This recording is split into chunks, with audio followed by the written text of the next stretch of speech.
네, 오늘은 워낙 이런저런 현안도 많고 또 녹취 파일 문제가 너무 심각해서 본의 아니게 너무 회의가 늦어졌습니다. 네, 회의를 속개하겠습니다. 먼저 이재명 당대표, 박찬대 원내대표의 발언이 있겠습니다. 거짓말로 불법을 덮을 수 없고 불법으로 권력을 유지할 수 없습니다.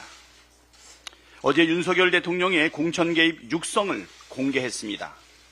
누가 봐도 명백한 공천 개입이고 공천 거래가 있었다는 사실을 드러내는 윤석열 대통령의 생생한 육성을 전 국민이 들었습니다. 육성 공개 이후 대통령실이 희한한 해명을 내놓았습니다. 요약하자면 윤석열 대통령은 공천에 개입한 적이 없고 통화한 내용은 특별히 기억에 남을 정도로 중요한 내용이 아니었고 그저 좋게 이야기한 것이라는 주장입니다. 황당무계한 궤변입니다. 첫째, 윤석열 대통령이 공천에 개입한 육성이 공개됐는데 개입한 적이 없다는 소리는 무슨 소리입니까? 공간위에서 나한테 들고 왔길래 김영선이를 좀 해줘라 라고 했다는 말이 공천 개입이 아니면 무엇입니까? 아니면 공간위 보고를 받고 공천 지시를 내린 당사자가 윤석열 대통령이 아니라 김건희 여사라는 뜻입니까? 둘째, 대통령실은 당선인 신분을 강조하는데 당선인은 사실상 대통령의 직무상 권한을 갖고 있었다고 보는 것이 합리적이고 공천이 확정 발표된 것은 통화 다음 날, 즉 대통령 임기가 시작된 10일 오후입니다. 셋째, 통화한 내용이 중요한 내용이 아니라고 하는데 그러면 윤석열 대통령은 왜 검사 시절 박근혜 대통령을 공천 개입 혐의로 수사하고 기소했습니까? 참고로 윤석열 대통령은 서울중앙지검장 시절 박근혜 전 대통령을 공천 개입 혐의로 기소했고 박 전 대통령은 징역 2년의 실형을 선고받았습니다. 대통령실이 보기엔 징역 2년형 정도 범죄는 중요하지 않다는 뜻입니까? 아니면 더 중요한 그리고 더 중대한 범죄가 많아서 기억에 남지 않았다는 뜻입니까? 이런 해명은 차라리 하지 않느니만 못합니다. 국민을 얼마나 우습게 여겼으면 이런 엉터리 해명을 계속하겠습니까? 앞서 대통령실은 명태균 씨가 공개한 카톡에서 김건희 여사가 지칭한 철없이 떠드는 우리 오빠가 친오빠라고 주장했었습니다. 그러나 녹취해보면 그 오빠가 윤석열 대통령이라는 게 분명합니다. 그보다 앞서 대통령실은 대선 경선 이후 명 씨와 대통령이 관계를 끊었다고 했지만 그 해명도 거짓말이었다는 게 들통났습니다. 대통령실이 해명하면 할수록 거짓말만 쌓이고 있습니다. 대통령이 거짓말하라고 시켰습니까? 아니면 김건희 여사가 거짓말하라고 시킨 것입니까? 불법을 거짓말로 덮을 수 없고 불법으로 정권을 유지할 수도 없습니다. 공개된 육성에 대해 당사자인 윤석열 대통령이 직접 해명하고 합당한 책임을 져야 합니다. 김건희 여사 말처럼 대통령으로서 자격이 있는지 검사 시절 가졌던 시각으로 자신을 되돌아보십시오. 만일 대통령의 적절한 해명이 없다면 국민께서는 윤석열 대통령이 모든 범죄 혐의를 인정하는 것으로 알 것입니다. 국민의힘도 국민 눈높이에 맞게 특검을 실시하라는 민심을 따르십시오. 김건희 여사 활동 자제나 인적 쇄신, 특별감찰관 임명 따위로 덮을 수 있는 가벼운 사안이 결코 아닙니다. 반드시 수사로 진실을 밝혀야 할 엄중한 사안입니다. 김건희 특검을 실시하라는 국민의 요구에 국민의힘이 응답해야 합니다. 불법과 범죄 의혹으로 가득한 권력을 계속 방탄하다간 분노한 민심의 파도에 함께 휩쓸려 갈 것입니다. 이상입니다.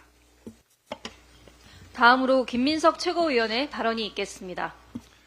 국민 여러분, 비상 상황입니다. 불법과 허위의 시궁창을 쥐어 권력을 찬탈한 김건희, 윤석열의 친위 쿠데타를 막아야 합니다. 불법 관련 범죄자 집단이 총동원된 권력 유지 작전이 시작되었습니다. 전쟁 조장, 계엄 공작, 이재명 죽이기 외에 길이 없는 정권의 발악입니다. 위헌 위법적 파병과 살상 무기 지원까지 시도합니다. 국민 안전은 안중에 없습니다. 총리와 장관 후보를 지명하고 형법상 공무원인 인수위원을 임명하는 대통령 당선인이 무슨 민간인입니까? 불법의 추가 증거가 중요한 것이 아니라 명백한 불법을 부인하고 추가 불법을 감행하고 쿠데타를 꾀하는 범죄 권력을 어떻게 할 것인가가 본질입니다. 범죄 공동체 2단 부부는 무슨 짓이든 할 것입니다. 서울의 봄을 빼앗기지 않겠습니다. 반란 세력에 또 당하면 안 됩니다. 범죄 권력 관련자 전원을 주시하시고 불법에 불복종해 주십시오. 국회만으론 안 됩니다. 모여주시고 모아주십시오. 포악한 2단 무신 정권을 끝내야 합니다. 다음으로 전현희 최고위원의 발언이 있겠습니다. 공천 개입 불법 행위를 지시한 대통령의 생생한 육성을 들은 전대미문의 사태에 국민들은 엄청난 분노에 휩싸였습니다. 더 충격적인 것은 윤석열 대통령이 대선 경선 이후에 명태균 씨와 전화도 문자도 한 적이 없었다던 해명이 새빨간 거짓말임이 명백히 밝혀진 것입니다. 거짓말로 하야한 닉슨 대통령 워터게이트 사건을 떠올릴 필요조차 없이 거짓말 대통령은 대한민국 공직자로서 기본 자격 미달입니다. 대통령의 중대한 국기문란 범죄 행각이 드러났음에도 취임 하루 전 일이라 아무런 책임이 없다는 터무니없는 변명으로 반성 없는 국민의힘도 공범입니다. 새빨간 거짓말을 일삼으며 발뺌하기 급급한 윤석열 국힘 거짓말 정권에 국민들의 인내심은 바닥이 났습니다. 김건희 여사 도이치모터스 주가 조작 사건의 책임을 회피하고 탄핵에 직면한 심우정 검찰총장은 윤건희 명태균 게이트에 성역 없는 철저한 수사로 검찰이 살아있음을 증명하십시오. 박근혜 전 대통령을 감옥에 보냈던 조선제일검이라던 한동훈 대표의 날카롭던 기계도 되살아나길 기대합니다. 국익도 없고 명분도 없는 남의 나라 전장에 불나방처럼 뛰어드는 윤석열 대통령의 불장난 안보 정책의 의도는 무엇입니까? 전쟁 위험을 부추기며 얻는 우리의 국익은 과연 무엇입니까? 금쪽 같은 젊은 장병들을 전쟁터로 내몰면서까지 사지에 몰린 정권의 위기를 모면하고 싶은 것 아닙니까? 창간단이라며 헌법에 명시된 해외 파병 국회 비준을 우회하려는 꼼수에 속을 국민은 없습니다. 사실상 파병을 하면서도 헌법상 국회 동의 절차를 국방부 훈령으로 회피할 수 있다는 김용영 국방부 장관의 주장은 어불성설이고 명백한 위헌입니다. 국회 동의 없는 우크라이나 살상무기 지원 추진도 명백한 위헌 위법임을 강력 경고합니다. 국민의 생명과 안전을 지켜야 할 신원식 안보실장의 전쟁 사주 행위는 명백한 위헌이자 형법상 외환유치죄가 성립하는 중대한 범죄입니다. 당장 해임해야 마땅합니다. 꼼수 거짓말까지 일삼으며 화약구에 뛰어드는 전쟁광 윤석열 정권이 자신들의 안위를 위해 우리의 젊은이들을 위험에 빠뜨린다면 국민이 절대 자시하지 않을 것입니다. 쌍방울 대북 송금 사건에서 검찰의 증인들에 대한 술판 회유를 뒷받침하는 정황이 언론 보도로 확인되었습니다. 이하영 전 부지사가 증언한 검찰의 이하영, 김성태, 박용철 3인에 대한 증인회유 연합 파티가 벌어졌다던 그 시간대에 수원지검 인근 연어식당에서 쌍방울 법카 결제 내역이 확인되었습니다. 국회에서도 그동안 증인회유 연어파티 자체를 부인해왔던 검찰이 새빨간 거짓말을 했음이 밝혀지고 있습니다. 정치검찰의 조직적인 조작 수사 그리고 은폐했던 그 실체가 서서히 드러나고 있습니다. 그동안 같은 검사 가족이라는 이유로 무조건 감싸왔던 법무부와 대검은 국민께 사과하십시오. 즉각 해당 검사에 대한 감찰과 철저한 수사로 불법 조작 수사의 진상을 국민께 명명백백하게 밝혀야 할 것입니다. 이상입니다. 다음으로 김병주 최고위원의 발언이 있겠습니다. 북한이 어제 대륙간 탄도미사일 ICBM을 동해상으로 발사했습니다. 명백한 유엔 안보리 결의 위반입니다. 강력히 규탄합니다. 어제 ICBM 발사는 한미 국방장관이 북한의 러시아 파병에 대해서 규탄한 지 약 5시간 만에 이루어졌습니다. 우크라이나 러시아 전쟁터에 향해 있는 국제사회의 시선을 분산시키려는 의도로 풀이됩니다. 미국과 나토 등 서방 국가를 겨냥한 무력 시위의 성격도 있는 것으로 분석됩니다. 그러나 북한의 이 같은 행위는 국제사회를 위협하는 명백한 도발입니다.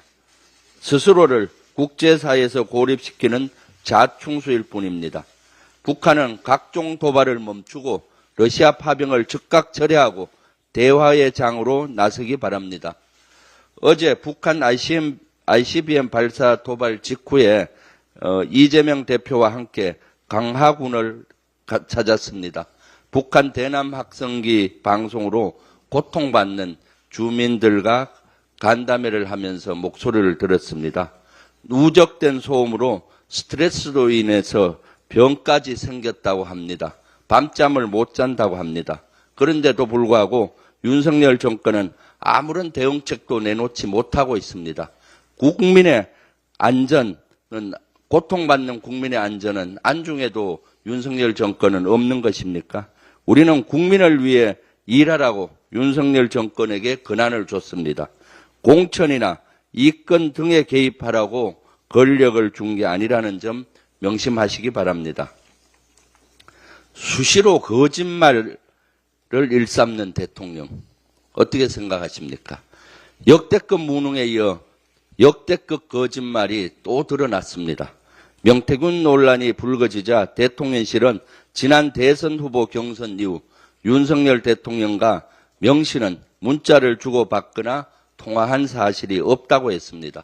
그러나 윤 대통령은 취임 하루 전에도 명 씨와 통화한 사실이 육성으로 밝혀졌습니다. 역대급 거짓말이 드러났듯 윤석열 정권을 지켜보는 국민의 인내심도 바닥이 났습니다. 거짓말하는 대통령에 대한 국민적 신뢰도 무너지고 있습니다.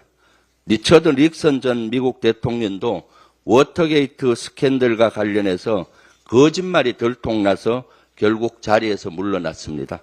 국민의 신뢰를 잃은 지도자는 그 역할을 제대로 할 수 없다는 취지의 말을 남기고 사임한 겁니다. 윤석열 대통령도 스스로 결단해야 할 시간이 도래한 것은 아닌지 우리 국민을 위해 심사숙고하기 바랍니다. 지금 안보 위기 상황입니다. 이라크 전 때도 참관단을 보냈다. 과거 사례를 보면 규모는 10명에서 15명이다. 김용현 국방부 장관이 미국에서 열린 한미안보협의회 기자회견에서 한 말입니다. 그런데 팩트체크를 해보면 이것은 거짓말입니다. 이라크 전이나 아프가니스탄 전쟁터에 참관단을 보낸 적은 없습니다. 국회 동의를 받고 파병을 했어도 참관단을 국회 동의 없이 보낸 적은 없습니다. 김 장관은 그러면서도 소규모로 보내는 것은 국회 동의가 필요 없다고 주장했습니다. 그러나 이것은 명백한 위헌입니다. 헌법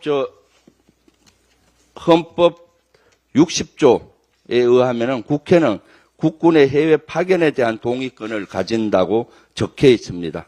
국회 입법처도 헌법은 국방부 훈령보다 상위 규범이라고 명확하게 밝혔습니다. 개인 파병 형식의 참관단 파견도 국회 동의가 필요하다는 지적입니다. 윤석열 정권의 거짓말 정권은 국가의 위기를 빠뜨리는 위헌적 행위를 즉각 중단하십시오. 참관단이란 이름의 꼼수 파병으로 국민을 속이지 마십시오. 또한 우크라이나 전쟁터에 살상 무기를 보내려고 합니다. 지난번에도 이미 미국을 통해서 10만 발 탄약을 155mm 보냈고 그 이후에 40여만 발을 보냈다는 의혹이 있습니다. 이를 사실 국방위에서 인정한 셈입니다. 이것도 위헌입니다. 그리고 국내 군수관리법 등 법을 위반하는 것입니다. 우리도 탄약이 부족한데 이렇게 보내는 건 위법이고요. 또 국군 헌법에서도 보면은 국군을 파견하는 속에는 국군뿐만 아니라 갖고 가는 장비, 탄약도 포함되는 포괄적인 의미입니다. 우크라이나의 탄약을 직접 지원하는 것은 명백한 헌법 위반입니다. 이러한 헌법 위반을 해가면서 국가의 위기로 빠뜨리면서 파병을 하고 무기를 보내는 이러한 것은 명백히 우리를 위기로 빠뜨릴 뿐만 아니라 이것을 자시하지 않겠습니다. 우리 민주당에서는 이와 관련된 국방부 장관, 안보실장, 관련 의사결정자들을 강력히 법적 대응을 하겠습니다. 이렇게 해서 우리 국민의 안전을 지키고 우리 대한민국의 평화를 지켜내겠습니다. 이상입니다. 다음으로 이현주 최고위원의 발언이 있겠습니다. 네, 어제 윤석열 대통령의 공천 개입이 본인 육성으로 뒷받침되었다는 점에서 많은 국민들이 충격을 받았습니다. 이에 대해 여당에서는 과거 박근혜 대통령의 공천 개입 사건과 비교하면서 공천에 대한 의견을 표명한 것에 불과하다고 주장했습니다만 첫째, 대화의 맥락상 단순히 자율적 의견의 표명이라기보다 당에서 말이 많았음에도 즉 반발하였음에도 불구하고 사실상 밀어붙여 관철시켰다고 보이므로 더 강압적으로 개입하였다고 밖에 볼 수 없고 둘째, 이번 건은 박근혜 대통령 때보다도 더 특정인을 콕 찍어서 공천을 지시하였다는 점에서 오히려 박근혜 대통령 때보다도 공천 개입의 정도가 더 강했다고 보여서 훨씬 더 심각하다고 보입니다. 윤석열 대통령은 박근혜 대통령 탄핵 당시 최초 국회에서 작성한 탄핵 소추안에 포함되어 있지 않았던 공천 개입 사건을 국정농단 특검 수사를 하면서 본인이 직접 새로이 추가로 기소하기까지 하였습니다. 저는 탄핵 자체는 당시 찬성하였습니다만 이후에 벌어지는 국정농단 수사가 갈수록 과도할 정도로 잔인하게 진행되는 것을 보고는 당시 윤석열 검사에 대해서 비판하였고 급기야 보수 진영의 대통령 후보로까지 출마하는 것에 대해 정치를 파괴할 것이라며 강력히 비판한 바 있습니다. 그랬던 그가 알고 보니 대통령에 당선되고 임기를 막 시작하던 시기에 대담하게도 공천에 직접 개입하였다는 점에 대해 경악하지 않을 수 없습니다. 내로남불도 어찌 이런 내로남불이 있을 수 있으며 어찌 그리 뻔뻔할 수가 있습니까? 일각에서는 당선인 신분이라 괜찮다고 주장합니다만 대통령의 공천 개입을 엄격히 금지하여 정당 활동의 자유를 보장하는 우리 헌법 정신에 비추어 볼 때 가장 권력이 막강하던 당선인 신분에 그 범법 행위가 개시되어 대통령이 된 후에 완료되었다고 해서 책임이 가벼워지거나 처벌을 면한다면 말이 되겠습니까? 더욱이 신분이 뭐였던 간에 업무방해죄, 헌법상 정당 활동의 자유 침해는 성립하는 것입니다. 대통령의 법률 위반은 임기 중에 형사소추가 정지되므로 여전히 공소시효가 살아있습니다. 물론 김건희 여사의 공천 개입 등 위헌 위법 행위도 이 사건에 있어서는 성격상 대부분 대통령의 위헌 위법에 해당됩니다. 바로 윤석열 한동훈 전 검사께서 적용했던 경제공동체 법리, 범죄공동체 법리에 의해 상호 소통하여 위헌 위법 행위가 완성되었다면 당연히 윤석열 대통령의 위헌 위법 행위가 되는 것입니다. 윤석열 대통령께서는 이제는 국정에서 손을 뗄 것을 경고합니다. 그동안 각종 비위의 의혹과 검경, 언론 등 권력기관 장악과 민주주의 퇴행이 심각했고 의료 대란을 몇 달째 고집 피우며 방치한 데 이어 세수 부족까지 기금으로 때우면서 써야 할 예산까지 안 쓰고 방치하면서 민생을 방치하고 있습니다. 우리 국민들을 참을 만큼 참았습니다만 이제는 대통령의 헌정문란에 각종 거짓말까지 더해 국민적 신뢰를 완전히 상실한 상태에서 우리 국정에 미치는 나쁜 영향이 너무나 압도적이기 때문에 하루라도 빨리 국정에서 손을 떼는 것이 대한민국의 미래를 위한 것입니다. 특히 최근에는 우크라이나전, 북한 파병 문제를 기화로 자칫 유럽에서의 전쟁 불씨를 한반도로 가져오려는 게 아닌가 하는 국민적 의구심마저 커지고 있습니다. 우리 국민들의 생명과 재산이 어찌되든 말든 흔들리는 자신의 자리를 지킬 수만 있다면, 김건희 여사 특검을 막을 수만 있다면 국민들을 희생시키는 것도 불사하겠다는 것 아닌가 걱정이 태산입니다. 해외 파병 시 헌법 60조에서 국회의 동의를 요하는 취지는 파병 시 전쟁의 불똥이 튀어 주권자인 국민의 생명과 재산에 대한 위협이 있을 수 있기 때문입니다. 아까 방금 김병주 최고위원께서도 말씀하셨습니다만 왜 창간단 파견이나 살상무기 지원도 위헌이고 꼼수 파병인지 말씀드리겠습니다. 현대전은 첨단 살상무기나 정보전의 위력이 지상전의 위력보다도 더 중요한 전쟁입니다. 그런 면에서 일반 병력의 파병보다 참관단 형식의 파병, 살상무기 지원이 더 심각한 군사적 개입이 될 수 있고 우리 국민의 생명과 재산에 대해서 더 심각한 위협이 될 수도 있습니다. 따라서 참관단 파견도 살상무기 지원도 파병에 국회 동의 없이 진행될 경우에는 주권자의 의사를 무시하고 헌법 정신에 반한다는 것을 경고합니다. 이상입니다.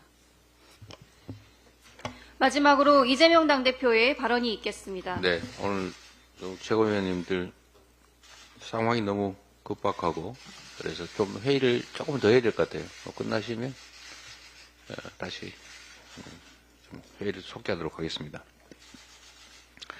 네, 어제 북한이 또 탄도미사일을 발사했습니다. 한반도 평화와 우리 국민의 안전을 송두리째 위협하는 북한의 군사 도발을 강력하게 규탄합니다. 무력 시위와 군사적 위협으로는 어떤 문제도 해결할 수 없다는 점을 엄중하게 경고하는 바입니다. 모두가 아는 것처럼 지금 대한민국의 국방비 지출 규모가 북한의 1년 국민 총생산, 소위 GDP의 2배에 이릅니다. 이미 세계 5대 군사 강국으로 평가되고 있고 또 한미 동맹이라고 하는 강력한 안보 체제를 갖추고 있기 때문에 핵과 미사일이라고 하는 비대칭 전력을 아무리 확보한다고 해도 결코 군사적 우위를 점할 수 없다는 점을 너무 잘 알 것입니다. 군사적 대결의 방식으로는 더 나은 삶도 국가의 미래도 만들 수 없다는 점을 명심하기 바랍니다. 제가 이 정부를 보니까 정말 전쟁을 못해서 안달이 난 것 같아요. 왜 이렇게 난립니까?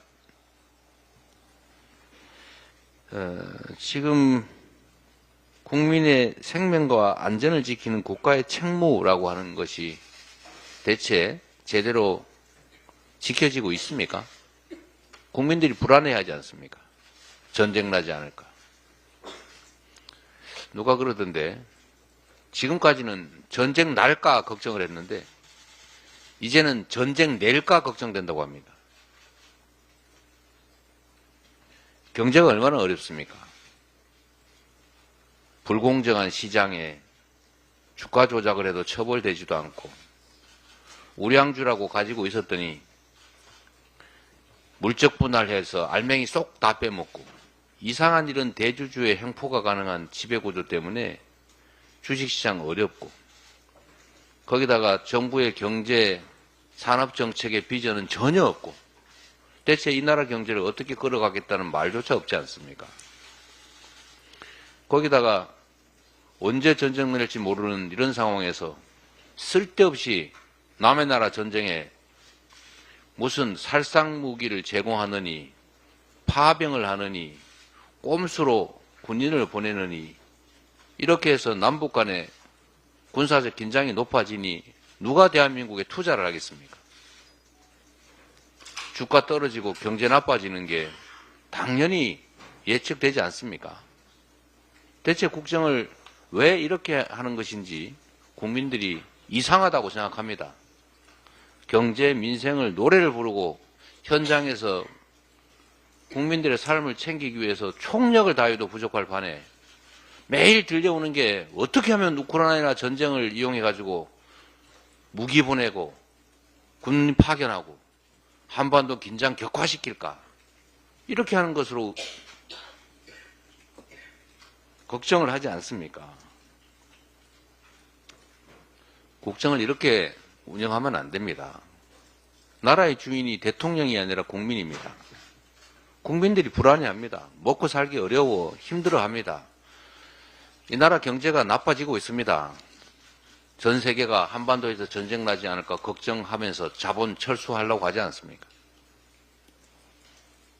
국민들의 삶을 지키는 대통령, 정부의 역할을 제대로 수행해야 합니다. 이게 정부의 국정 운영이 이게 뭐 마구잡이 범죄 행위, 불법으로 구성되어 있습니다. 그야말로 범죄적 국정이 이루어지고 있는 것 같습니다. 그냥 무법천지라고 할 수밖에 없는데 예를 들면 파병, 헌법이 명확하게 되어 있지 않습니까? 국군을 파견할 때는 국회의 동의를 받는다. 10명 파견할 때는 괜찮고 11명부터 파견할 때는 동의받으라고 되어 있지 않습니다. 파견. 국군을 보내면 동의받아라. 헌법에 명확하게 되어 있는데 뭐 이상한 훈련 가지고 합법화합니까? 그게 합헌이 됩니까? 그리고 제가 알기로는 그 규정조차도 해석상 개인은 군인을 개인적으로 보낼 때 말고 지휘체계를 유지하면서 보내면 그게 명확한 조직적 군대의 성격을 갖기 때문에 그 규정에 의하더라도 국회 동의를 받아야 됩니다. 살상무기 지원도 마찬가지입니다. 군인을 파견할 때 국회의 동의를 받으라고 하는 것이 무력을 수출하는 것이기 때문에 동의받으라는 것입니다. 군인이 도시락 싸가지고 가서 놀러 가는 걸 뭔 걱정을 하겠습니까? 문제는 무력을 수반하기 때문이죠. 살상무기, 이 전쟁하는 나라에 살상무기 지원하는 게 대통령 마음대로 할 수 있는 거라고 누가 그렇게 해석을 합니까? 우리 국민들이 반대하지 않습니까? 그런데 왜 대통령이 국민의 모습인 대통령이 국민의 뜻에 어긋나게 마음대로 살상무기를 전쟁하는 국가 일방에 제공해서 전쟁에 끼어듭니까? 그 상대 나라는 우리한테 대해서 어떤 태도를 취하겠습니까? 왜 전쟁에 끼어들어서 우리가 전쟁 속으로 말려들게 합니까? 국정원의 포로 신문조 파견 똑같습니다.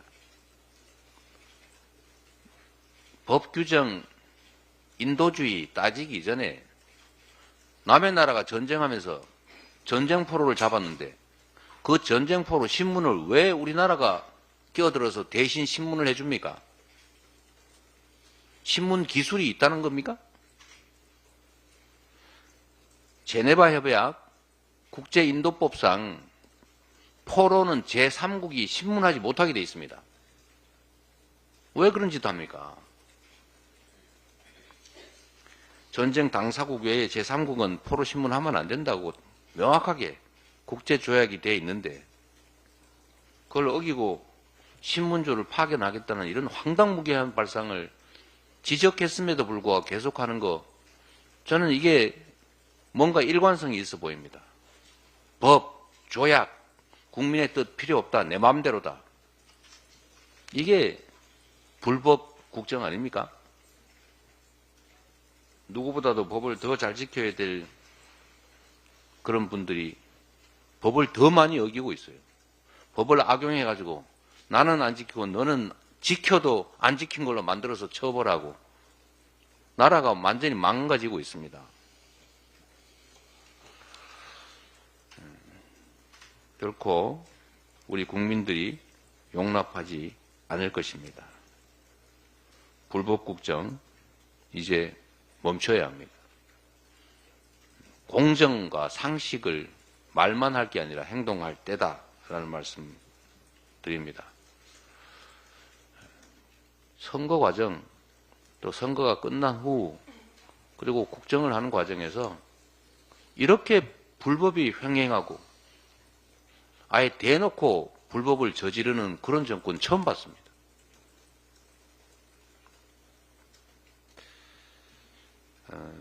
어쨌든 상황이 너무 심각하고 또 이 심각한 상황 속에서도 우리 국민들의 지지와 신뢰를 회복하기 위한 노력을 하는 게 아니라 국민이 뭐라고 하든 지지하든 지지하지 않든 관계없이 내 갈 길 가겠다.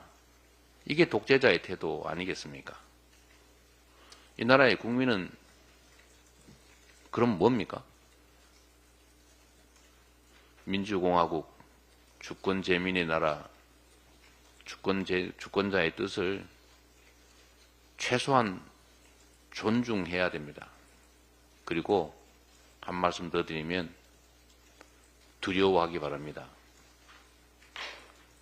국민은 물과 같아서 정권을 띄우기도 세우기도 하지만 언제든지 뒤집어 엎을 수 있다는 것. 백성이 나라의 주인이 아니라 왕의 소유물인 그 시대에도 그 왕들이 했던 이야기입니다. 명심하기 바랍니다. 잠시 회의를 정회하겠습니다.